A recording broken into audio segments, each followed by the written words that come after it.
Sepanjang tahun 2020, dunia diwarnai dengan perbincangan soal penyebaran COVID-19, sebuah varian jenis baru dari virus corona yang disebut SARS-CoV-2 atau COVID-19. Virus ini mendadak menjadi teror mengerikan bagi masyarakat dunia, terutama setelah merenggut nyawa ratusan orang hanya dalam waktu 2 pekan. Virus corona merupakan jenis virus yang diidentifikasi sebagai penyebab penyakit pada saluran pernapasan dan merupakan penyakit yang dapat ditularkan antara hewan dan manusia.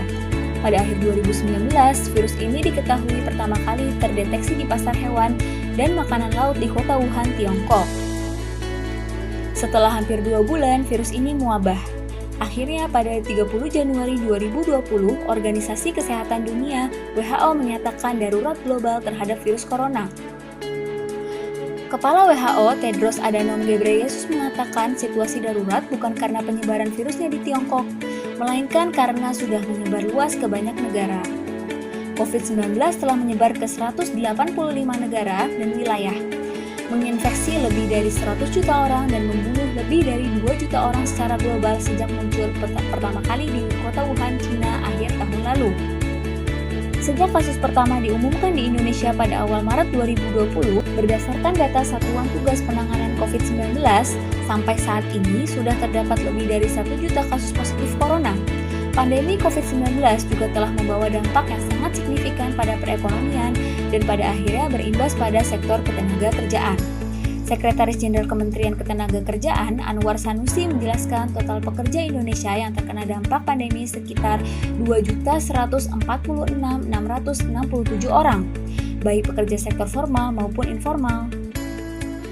Hal ini disampaikan saat menyampaikan paparan dalam forum ASEAN-US Dialogue on Trade and Labor melalui sambungan video Rabu 3 Februari 2021.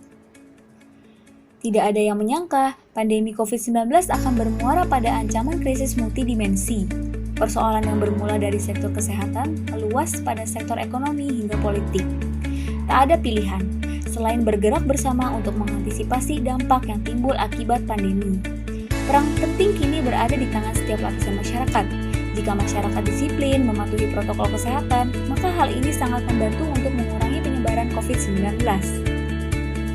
Setahun pandemi COVID-19 mewabah, pihak berwenang di seluruh dunia menerapkan langkah-langkah menghadapinya dengan berbagai ikhtiar. Segala daya dan upaya yang telah dilakukan ternyata belum juga membuat statistik penularan virus corona 19 menurun. Vaksin untuk menangkal penyakit yang disebabkan virus corona jenis baru COVID-19 menjadi harapan bagi setiap negara yang terpapar penyakit mematikan ini. Vaksin ini diharapkan memberikan kekebalan dalam tubuh agar warga tidak terpapar virus corona. Ahli virus sekaligus Dirut RS Unair, Prof. Dr. Nasronuddin, SPD, KPTI, Vinasim menjelaskan manfaat dari vaksin COVID-19.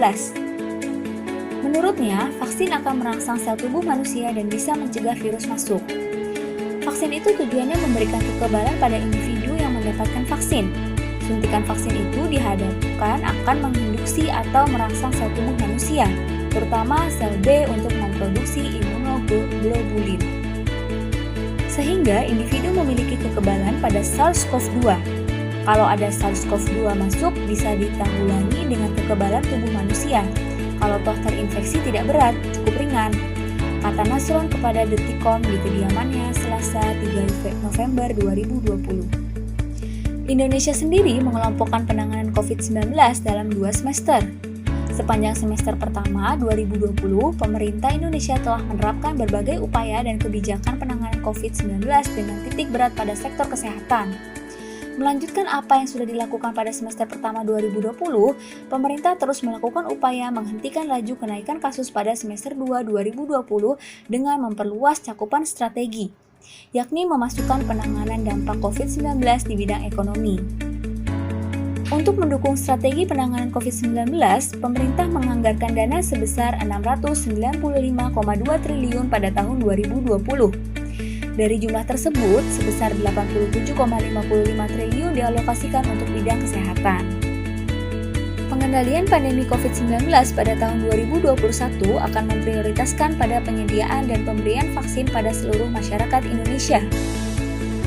Juru bicara Satgas Penanganan COVID-19, Prof. Wiku Adhisa Smito menyampaikan pemerintah terus mengikuti perkembangan vaksinasi yang telah dilakukan beberapa negara di dunia, seperti Inggris, Amerika Serikat, dan Kanada yang telah melakukan vaksinasi di tahun 2020.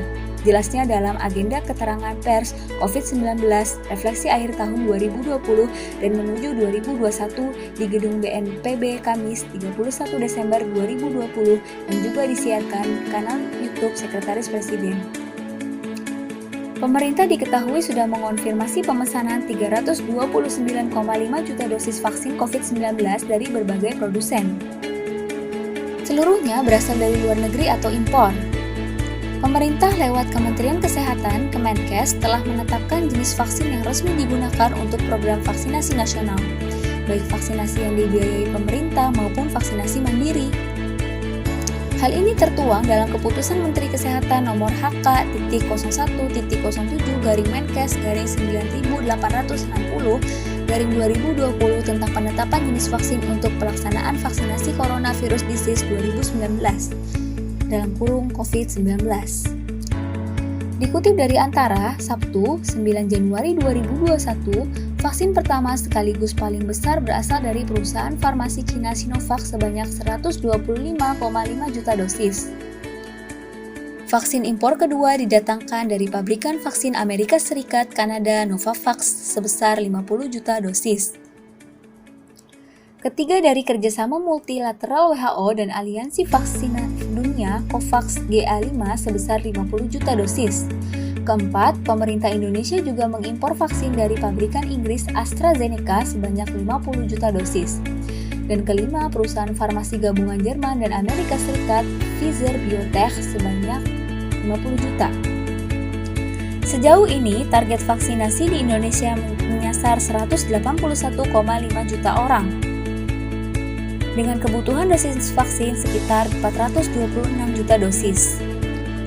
Dikutip dari SK Dirjen Pencegahan dan Pengendalian Kementerian Kesehatan Nomor 02.02-4-1-2021 tentang petunjuk teknis pelaksanaan vaksinasi dalam rangka penanggulangan COVID-19.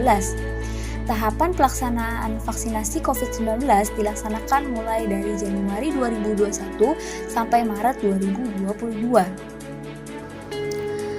Perjalanan program pemulihan COVID-19 tidak semudah yang dibayangkan. Berita-berita hoax muncul secara gencar dan dengan pengawasan yang sedemikian rupa membuat masyarakat percaya. Kementerian Komunikasi dan Informatika, Kemkominfo mencatat sejak 23 Januari 2020 sampai 1 Februari 2021 menemukan ada 1.402 kasus hoax terkait COVID-19. Khusus untuk vaksin, Kemkominfo menangani 97 temuan hoax terkait vaksin COVID-19 hingga 1 Februari 2021. Dr. Antonius Malau, MSI, Koordinator Pengendalian Internet Ditjen Aptika, Kemkominfo menyampaikan, Kemkominfo melakukan inisiatif untuk melawan konten-konten ini mulai dari hulu sampai hilir. Di hulu kita memperkuat kapasitas masyarakat melalui program literasi digital yang kita sebut siberkreasi. Tujuannya adalah untuk membekali masyarakat dengan keterampilan untuk mengetahui dan memilih konten yang benar. Paparnya dalam keterangan pers yang diselenggarakan Komite Penanganan COVID-19 dan Pemulihan Ekonomi Nasional KPCPEN Selasa 2 Februari. Selain itu, media massa juga bekerja sama dengan Kemenkominfo untuk mengecek fakta. Pada umumnya, media massa memberikan informasi yang dapat dipertanggungjawabkan karena memiliki proses yang berujung pada kebenaran. Bekerja sama dengan platform media sosial pun kami melakukan pendekatan, cek fakta dan memberikan literasi digital kepada masyarakat. Papar Antonius Malau. Kehadiran vaksin dan vaksinasi COVID-19 memang menjadi dasar dari optimisme masyarakat dan dunia usaha. Vaksin akan menghambat penularan COVID-19, meningkatkan kepercayaan diri masyarakat untuk kembali bekerja dan meningkatkan produktivitas, yang pada akhirnya akan mendorong pemulihan ekonomi. Untuk menjaga optimisme tersebut, masyarakat dan pemerintah harus terus bergerak bersama, bergotong royong menjalankan perannya masing-masing, salah satunya dengan tetap pakai masker, cuci tangan, jaga jarak, dan hindari kerumunan, serta siap divaksin saat vaksin siap untuk kesehatan pulih, ekonomi bangkit.